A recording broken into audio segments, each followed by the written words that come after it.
আইপিএলের আজকের মহা মোকাবেলা কলকাতার সাথে হায়দ্রাবাদের। কোন মাঠে ম্যাচ হবে, দুটি টিমের হচ্ছে রেকর্ড, ইতিহাস, প্রিভিউ, অ্যানালাইসিস সম্পূর্ণ করব এই ম্যাচে। তো আপনারা ভালো করে জানেন কলকাতার স্পিন অ্যাটাকটা অনেকটাই ভালো, অন্যদিকে কিন্তু হায়দ্রাবাদের স্পিন অ্যাটাকটা খুবই খারাপ এবং ব্যাটিং লাইন আপের দিক থেকে খুবই স্ট্রং কিন্তু হায়দ্রাবাদ। তবে ব্যাটিং লাইন আপ কলকাতারও ভালো, তবে এগিয়ে থাকবে হায়দ্রাবাদ।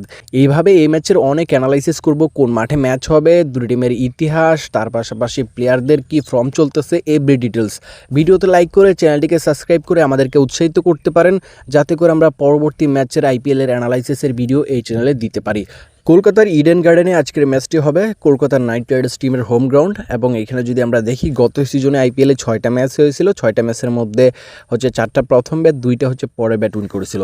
প্রথম ব্যাটের জয়ের চান্স বেশি, তবে এবার আইপিএলে কিন্তু পরে ব্যাট যারা করতেছে তারাই জয়লাভ করতেছে। এখানে আপনারা যদি দেখেন জয় কয়টা ম্যাচ হয়েছে আইপিএলে এখন পর্যন্ত, সবগুলোই পরে ব্যাট উইন। তো আজকের ম্যাচে আপনার যদি দেখেন মাঠের রেকর্ড কিন্তু ফার্স্ট ব্যাটের পক্ষে, তবে এখানে আপনার আইপিএলে যে রিসেন্টলি যেই রেকর্ডটা যাচ্ছে সেটা কিন্তু পরে ব্যাটের পক্ষে। তো আজকের ম্যাচে টস উইন করে বল নিতে পারলে ভালো হবে, কারণ আইপিএলে কিন্তু সেকেন্ড ব্যাটের উইন চান্সটা বেশি যাচ্ছে প্রত্যেকটা ম্যাচেই। তার পাশাপাশি এখানে রানের দিকে গেলে দেখতে পারবো কলকাতার ইডেন গার্ডেনে কিন্তু ভালো রান হয়ে থাকে, গত সিজনেও আমরা ভালো রান দেখেছি। এবং এই মাঠটা কিন্তু মিডিয়াম একটা গ্রাউন্ড, তার পাশাপাশি আউটফিল্ড অনেক ফাস্ট এবং পিচগুলোও কিন্তু ব্যাটিং ফ্রেন্ডলি থাকে, বোলাররা তেমন সুবিধা করতে পারে না। টি20 বিশ্বকাপেও কিন্তু আপনারা ভালো রান দেখেছেন। এবং এখানে যতগুলো আইপিএল হয়েছে এখন পর্যন্ত সব ম্যাচেই প্রায় দেখা যায় এখানে আপনার ভালো রান অ্যাভারেজ করে 150 থেকে 60 রান হয়ে থাকে। তো আজকের ম্যাচেও আপনারা ভালো একটা রান দেখতে পারবেন। দুই টিমেরই কিন্তু ব্যাটিং লাইন আপ খুবই শক্তিশালী, যদি কিনা এখানে ব্যাটিং দেখবেন যে ফেস বোলার একটু বেশি ভালো মানের থাকবে, তারা এই ম্যাচে ভালো করবে। এবং স্পিন বল কিন্তু চাহিদা খুবই কমে এই মাঠে, তবে এখানে সুনীল নারায়ণ, বরুণ চক্রবর্তী, এদের মতো প্লেয়াররা কিন্তু অবশ্যই যে কোনো মাঠে ভালো করতে পারে। তবে এখানে যদি আমরা ওভারঅল দিক থেকে দেখতে যাই, প্রথম ব্যাটের জয়ের চান্স বেশি এই মাঠে এবং রানটা কিন্তু ভালো রান হয়ে থাকে অ্যাভারেজ করে প্রত্যেকটা ম্যাচে। এবং তার পাশাপাশি ফেস বোলারদের চাহিদা বেশি থাকে। কলকাতা এখানে ভালো একটা ব্যাটিং করলেও তাদের বোলিংটা কিন্তু খুবই উইক ছিল এবং বাজে বোলিংয়ের কারণে মুম্বাইয়ের সাথে কিন্তু বলতে গেলে তারা একতরফা ম্যাচটি হেরে গেছে। এখানে অন্যদিকে হায়দ্রাবাদ কিন্তু তাদের ব্যাটিং লাইন আপ কিন্তু প্রথমেই খুব খারাপ হয়েছিল, তবে ঈশান কিষান ভালো একটা ইনিংস খেলে ভালো একটা স্কোর দাঁড় করাইছিল, কিন্তু এখানে ওই রানটাও কিন্তু কম হয়ে গেছে এখানে বেঙ্গালুরু টিমের জন্য। তো ইজিলি কিন্তু বেঙ্গালুরু উইন করে ফেলছে।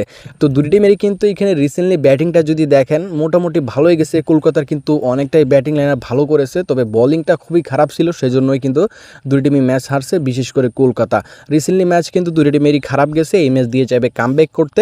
এবং আইপিএলের যে ইতিহাস সেইখানে লক্ষ্য করলে দেখতে পারবো এখানে দুটি টিমের ইতিহাস কিন্তু বলতে গেলে কলকাতার পক্ষে অনেকটাই। এবং এখানে যদি দেখেন 30টি ম্যাচ হয়েছে এখন পর্যন্ত আইপিএলের ইতিহাসে, 30টি ম্যাচের মধ্যে 20টি ম্যাচই এখানে কলকাতা উইন করেছে, মাত্র 10টি ম্যাচ হায়দ্রাবাদ উইন করেছে।